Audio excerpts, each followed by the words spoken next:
If you're new to yoga, this will be great so that you can see some variations or modifications on how to do a vinyasa flow. Option number 1. Find your way into all fours. Open up your chest, breathe in, look up. Exhale and round your spine. This is beautiful, particularly in pregnancy. Option 2.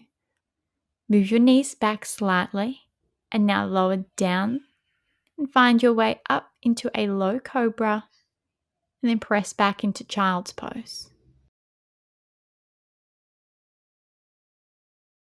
Option 3. Lower down slowly. Then lift those hands just off the ground and find an upward facing dog.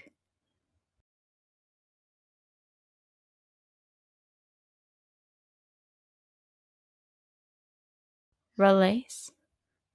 Then press your way back up through a kneeling plank, tuck your toes, and press your way back up into a downward facing dog.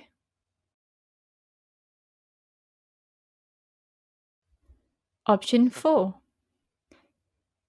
From downward facing dog, lift your heels, lean forward into your full plank, lower slowly down. Then, before you release, flip your toes over, find your way into upward facing dog. Use your strength, press your hips up high like someone's lifting your hips up, and then flip your feet over into a downward facing dog. Now, the step through.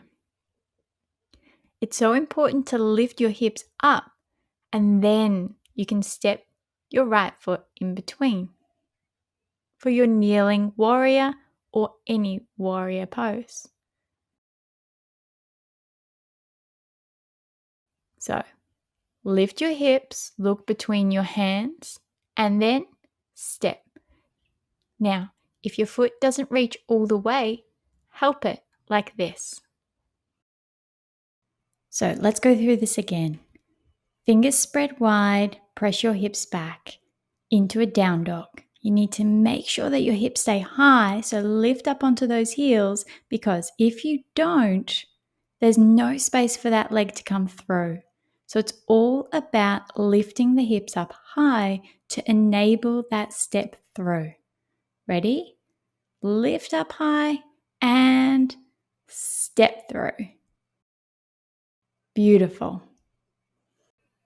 And then you're ready for any warrior pose. Remember, child's pose is always a good rest position, as is downward dog. And that's it. And now it's just about practicing.